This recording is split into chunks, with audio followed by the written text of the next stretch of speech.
Hi friends, welcome to my channel. ನಾನು ಇವತ್ತು herbal napkin ಬಗ್ಗೆ ಮಾತಾಡ್ತಾ ಇದ್ದೀನಿ. ಹರ್ಬಲ್ ನ್ಯಾಪ್ಕಿನ್ ಬಂದು ಎರಡು ಥರದ್ರಲ್ಲಿದೆ.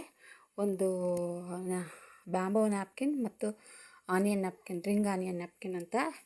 ಇದು ತುಂಬ ಲೆಂತಿಯಾಗಿದೆ ಹಾಗೂ ಸಾಫ್ಟ್ ಆಗಿದೆ. ಇದರಲ್ಲಿ ಇಚ್ಚಿಂಗ್, ರ್ಯಾಷಸ್ಸು ಇದು ಯಾವ ಥರನೂ ಬರೋದಿಲ್ಲ.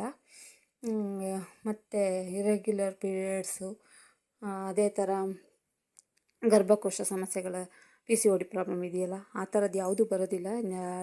ರೆಗ್ಯುಲರಾಗಿ ಯೂಸ್ ಮಾಡಿದ್ರೆ ನಾರ್ಮಲ್ ಸ್ಟೇಜಿಗೆ ಬರುತ್ತೆ. ಇದು ಬಂದು ತುಂಬ ಈಸಿ ಯೂಸ್ ಮಾಡೋದು. ಇದರಲ್ಲಿ ಬಂದು ಸ್ಟ್ರಿಪ್ ಇರೋದ್ರಿಂದ ನಿಮಗೆ ಲೀಕೇಜ್ ಅನ್ನೋದೇ ಇರೋದಿಲ್ಲ. ಇದು ಬಂದು 24 hours ಬೇಕಾದ್ರೆ ಒಂದೇ ಪ್ಯಾಡನ್ನು ಇಟ್ಕೊಬೋದು. ಆರ್ಡಿನರಿ ಪ್ಯಾಡ್ ಆದರೆ ದಿನಕ್ಕೆ 2-3 ಚೇಂಜ್ ಮಾಡಬೇಕಾಗುತ್ತೆ. ಇದು ಹಾಗಿಲ್ಲ. ಇದು ಬಂದುಬಿಟ್ಟು ಅದೇ ಥರನೇ ಸ್ಮೆಲ್ ಅನ್ನೋದು ಕೂಡ ಇರೋದು ತುಂಬ ಚೆನ್ನಾಗಿದೆ. ಇದು ಕಾಲೇಜ್ ಸ್ಟೂಡೆಂಟ್ಸಿಗೂ, ವರ್ಕರ್ಸಿಗೆ, ಆಫೀಸ್ ಕೆಲಸಕ್ಕೆಲ್ಲ ತುಂಬ ಯೂಸ್ಫುಲ್ ಆಗಿರುತ್ತೆ. ತುಂಬ ಚೆನ್ನಾಗಿದೆ. ಇದು ಬೇಕಾದರೆ ನೀವು ನನ್ನ ನಂಬರಿಗೆ ಕಾಂಟ್ಯಾಕ್ಟ್ ಮಾಡಿ.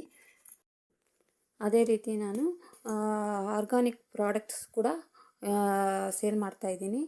ಯಾರಿಗಾರು ಬೇಕಾದರೆ ನನ್ನ ನಂಬರ್ ಕಾಂಟ್ಯಾಕ್ಟ್ ಮಾಡಿ. Thank you.